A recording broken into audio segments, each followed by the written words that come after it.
Ce matin, avant même de te lever, ça avait déjà commencé. Une pensée, puis une autre. Un souvenir d'hier, une peur pour demain, une conversation que tu as rejouée 10 fois, un scénario qui n'existe que dans ta tête. Et ton corps n'avait encore rien fait, mais tu te sentais déjà épuisé.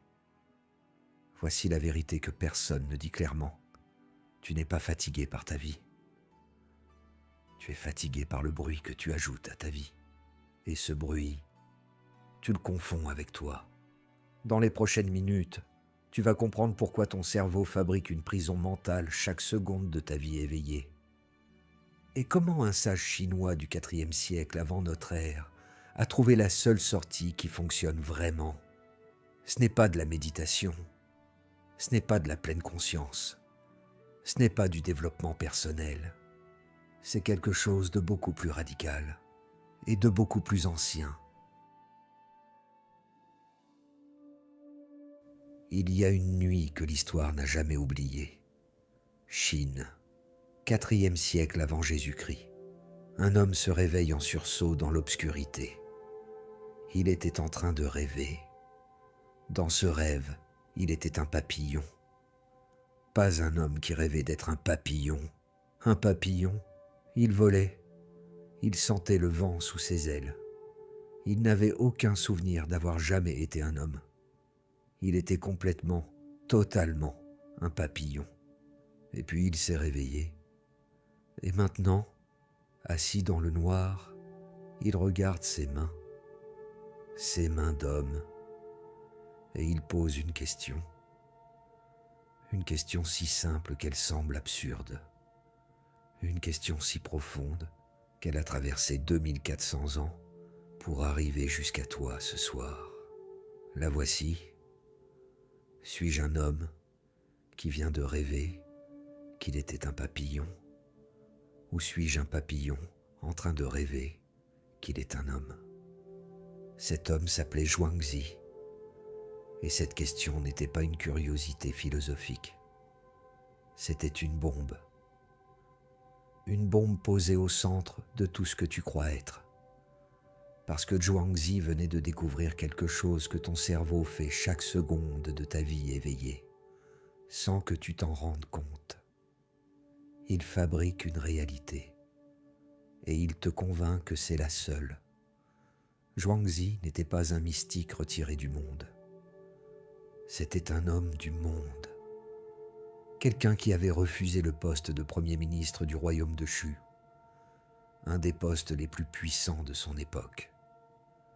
Quand les émissaires du roi sont venus le trouver, il était en train de pêcher au bord d'une rivière. Sans les regarder, il a dit « J'ai entendu parler d'une tortue sacrée dans ce royaume. Elle est morte depuis 300 ans. Le roi la conserve enveloppée dans de la soie, dans un coffre précieux. Dites-moi, préférerait-elle être morte et vénérée, ou vivante en train de traîner sa queue dans la boue? Vivante? Dans la boue? Ont répondu les émissaires. Allez-vous-en. Moi aussi, je préfère traîner ma queue dans la boue. Et il a continué à pêcher. Ce n'était pas de l'arrogance, c'était de la clarté absolue. La clarté de quelqu'un qui a compris une chose que la plupart des hommes ne comprennent jamais. Le pouvoir que tu cherches à l'extérieur est exactement ce qui te coupe de la puissance que tu as à l'intérieur. Le guerrier ordinaire court après les titres. Le guerrier lucide a arrêté de vivre dans sa tête. Le maître, lui, est là où il est, complètement. Premier concept, tu n'es pas fatigué, tu es saturé. Voici ce que Zhuangzi avait compris, et ce que les neuroscientifiques ont mis 2400 ans à confirmer. Les chercheurs de Harvard Matthew Killingsworth et Daniel Gilbert ont mené une étude sur 2250 personnes en 2010. Ils ont utilisé une application qui contactait les participants à des moments aléatoires de la journée pour leur poser 3 questions simples. Que faites-vous en ce moment? Pensez-vous à ce que vous faites? Comment vous sentez-vous?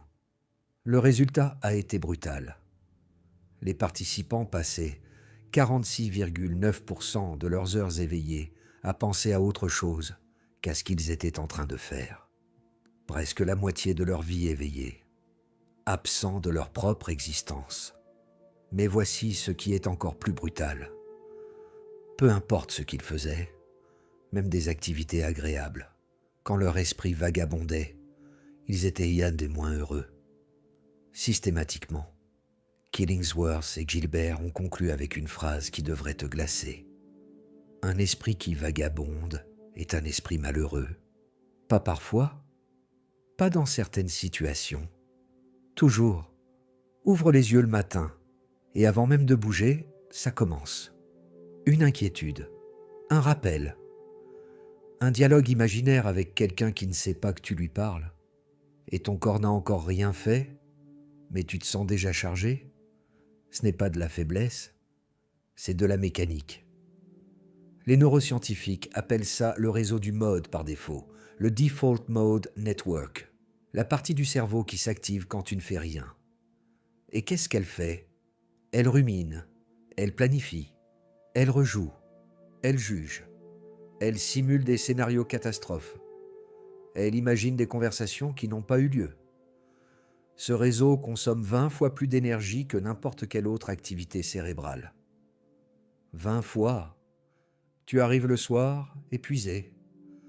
Pas parce que tu as trop travaillé, parce que ta tête n'a pas arrêté de tourner. Zhuangzi appelait ça le petit savoir, la connaissance limitée qui croit être totale, l'ego qui commente, qui compare, qui craint, qui fabrique. Et il disait quelque chose de radical. Ce bruit-là n'est pas toi. C'est un locataire très bruyant, qui a pris le contrôle de la maison et qui te fait croire qu'il est le propriétaire. Le guerrier faible combat ce locataire. Le guerrier lucide l'observe sans lui obéir. Le maître a appris à habiter le silence entre les pensées. Parce que c'est là, dans ce silence, que tu existes vraiment. Deuxième concept, l'illusion du contrôle. Mais pourquoi le mental parle-t-il autant? Ce n'est pas par hasard. Il essaie de te protéger. Du moins, c'est ce qu'il croit faire.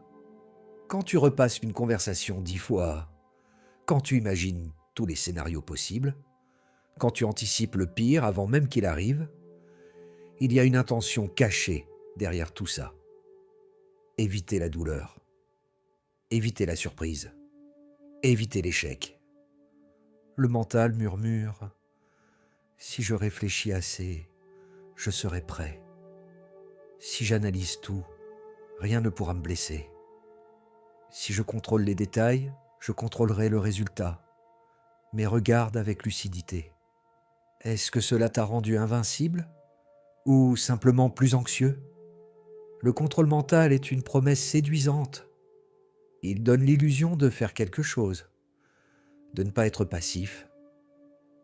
Mais la plupart du temps, il ne change rien à la réalité. Il change seulement ton état intérieur. Et souvent, il le détériore. Il y a une différence fondamentale entre planifier consciemment et ruminer sans fin. Planifier, c'est décider à un moment précis et passer à l'action. Ruminer, c'est tourner dans les mêmes phrases, sans jamais conclure. Observe en toi. Quand tu penses à un problème, est-ce que tu avances vers une décision concrète? Ou est-ce que tu tournes? Une pensée qui mène à une action est utile. Une pensée qui mène à une autre pensée, puis une autre, puis une autre. C'est l'illusion du contrôle. Et cette illusion a un prix énorme. Elle te donne la sensation de maîtriser la vie, mais elle t'éloigne de l'expérience directe. Tu crois tenir les rênes, alors que tu es simplement accroché à des hypothèses.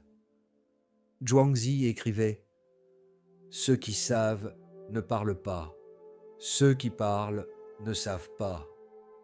Pas parce que la pensée est inutile, mais parce que la pensée excessive est un substitut à l'action et un obstacle à la perception directe. La vérité est plus humble. La vie restera incertaine. Toujours. Un message peut tout changer. Une rencontre peut tout transformer. Un imprévu peut bouleverser tous tes plans.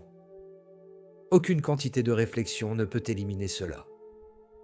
Alors la vraie question n'est pas comment tout contrôler, mais puis-je apprendre à rester stable même quand je ne contrôle pas tout?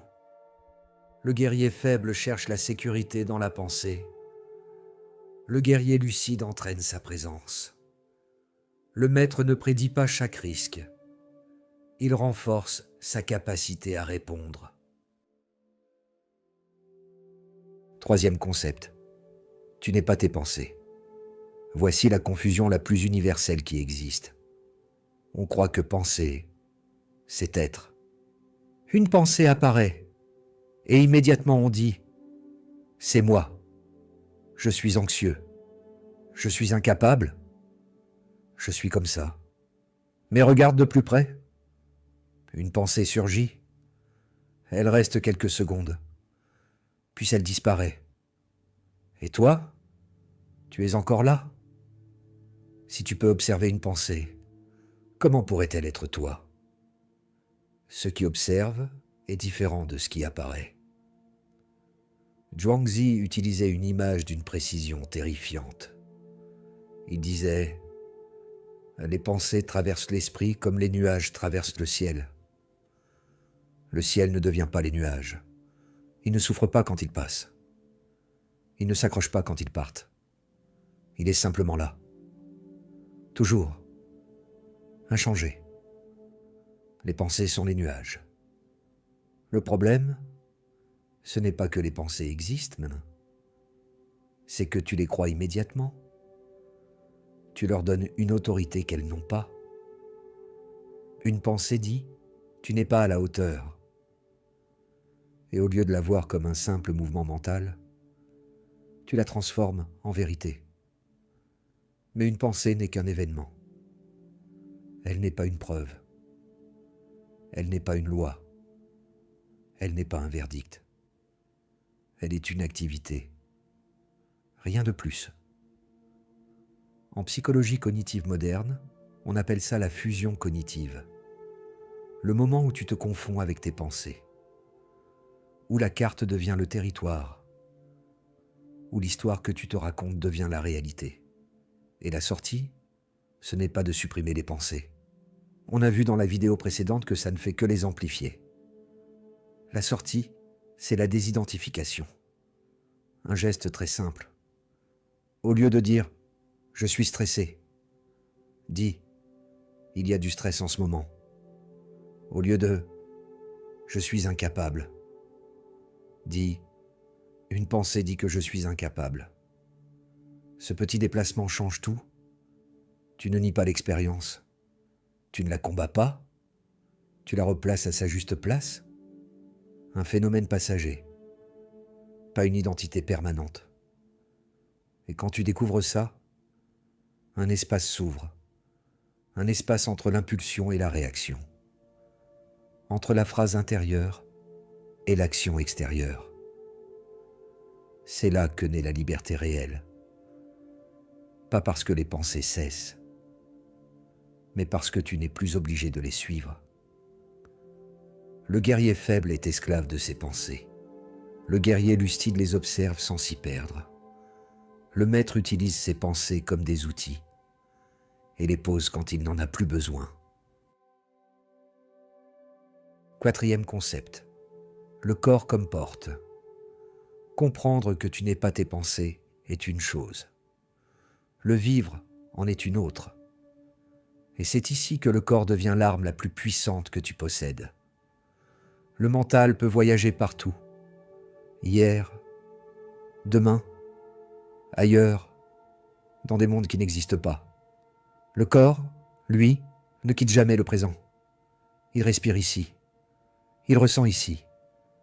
Il existe ici. Toujours. Sans exception. Et c'est pour ça que Zhuangzi parlait du corps comme d'un ancrage. Non pas comme d'un temple spirituel, mais comme d'un instrument de précision. Quand le mental raconte une histoire, le corps dit la vérité. Tes épaules sont-elles tendues, ta mâchoire serrée, ta respiration courte et haute, ton ventre contracté? Ce sont des signaux, pas des faiblesses, des informations. Le guerrier ordinaire ignore ces signaux. Il pousse à travers. Il force. Le guerrier lucide les lit. Il descend dans le corps. Il respire. Pas pour se détendre, pour se recalibrer. Une seule respiration consciente, profonde, lente, sentie, active le système nerveux parasympathique. Réduit le cortisol. Ramène le cortex préfrontal en ligne. Tu ne penses pas à respirer. Tu sens la respiration. C'est la différence entre la carte et le territoire, entre l'histoire et la réalité. Et quand tu reviens dans le corps, le mental perd naturellement son emprise, non pas parce qu'il disparaît, mais parce qu'il n'est plus le centre. Le centre devient la présence, et la présence est silencieuse. Au 5e concept, le papillon et la liberté. Revenons au papillon, parce que la question que Zhuangzi posait cette nuit-là n'était pas une question sur les rêves. C'était une question sur la liberté. Qu'est-ce qui t'empêche de voler? Comme le papillon dans le rêve. La réponse est simple et terrible. C'est le film que tu joues dans ta tête, en continu, depuis des années. Le film de qui tu crois être. Le film de ce que tu crois mériter. Le film de ce que tu crois possible. Et le plus dur, c'est que tu as écrit ce scénario toi-même, ligne par ligne, pensée par pensée, depuis l'enfance. En psychologie, on appelle ça le narrative self, le soi narratif, l'histoire que tu te racontes sur toi-même. Et cette histoire a un problème majeur. Ton cerveau met 500 millisecondes à prendre conscience de quelque chose que tu as déjà vécu. Une demi-seconde de retard. Autrement dit, quand tu vis quelque chose consciemment dans ta tête, ça s'est déjà passé. Tu vis toujours dans le passé, jamais dans le présent. Sauf dans un cas, un seul. Quand tu es tellement présent dans ce que tu fais, que tu n'as plus le temps de te raconter une histoire dessus. Le musicien en pleine improvisation. L'artisan dont les mains savent avant que l'esprit comprenne. Le guerrier en plein combat, qui n'est plus là, qui est le combat. Zhuangzi appelait ça Ziran, la naturalité spontanée. L'état dans lequel tu agis depuis ce que tu es sans passer par le filtre de ce que tu crois être. Ce n'est pas réservé aux sages. Tu l'as déjà vécu. Ces moments où le temps s'est arrêté, où ta tête s'est tue, où tu n'étais plus l'observateur de ta vie. Tu étais ta vie. Ce n'était pas de la chance. C'était ton état naturel, avant que le film reprenne. La discipline réelle. Il y a un moment dans la vie de presque toutes les personnes qui ont accompli quelque chose d'extraordinaire. Un moment qu'elles décrivent toutes de la même façon. C'est le moment où j'ai arrêté de penser à ce que je faisais et où j'ai commencé à le faire, vraiment. Le sportif qui bat son record le jour où il arrête de penser au record. L'artiste qui crée son œuvre la plus puissante le jour où il arrête de penser à l'art. Le leader qui inspire vraiment le jour où il arrête de penser à son image. Ce n'est pas du romantisme. Ce n'est pas de la chance. C'est mécanique. Quand tu sors de ta tête, quelque chose se libère. Pas de l'extérieur, de l'intérieur. Une clarté, une précision, une puissance d'action que tes pensées étouffaient. Zhuangzi appelait ça « de », la vertu naturelle, la force qui émerge quand tu arrêtes de te mettre en travers de toi-même. Ce n'est pas quelque chose que tu dois construire. C'est quelque chose que tu dois cesser de bloquer. Et voilà la distinction que Neo Bushido fait et que le monde moderne a perdue. La discipline réelle n'est pas de te forcer. La discipline réelle est de te libérer. Pas maîtriser le monde extérieur, maîtriser le territoire intérieur. Pas contrôler tes pensées, arrêter de leur obéir. Le guerrier faible est gouverné par sa tête. Le guerrier lucide observe sa tête depuis son centre. Le maître habite son corps, son souffle, ce moment, et laisse la tête suivre. Zhuangzi a refusé le pouvoir. Pas par peur, pas par manque d'ambition, par clarté totale. Il avait compris que l'empire le plus difficile à gouverner, ce n'est pas un royaume, c'est l'espace entre tes deux oreilles. Et que celui qui gouverne cet espace gouverne tout le reste sans effort. Alors, je te pose la question du papillon. Ce soir, quand tu vas t'endormir, dans quel film vas-tu vivre? Celui que ta tête fabrique depuis des années? Les ruminations, les peurs, les scénarios imaginaires? Les conversations avec des gens qui ne savent pas que tu leur parles? Ou le seul film qui compte vraiment, celui qui se passe ici, maintenant, dans ce corps, dans ce souffle, sans histoire, sans tête? La réponse n'est pas dans tes pensées. Elle est dans le silence qui suit cette question. Si tu veux continuer ce chemin,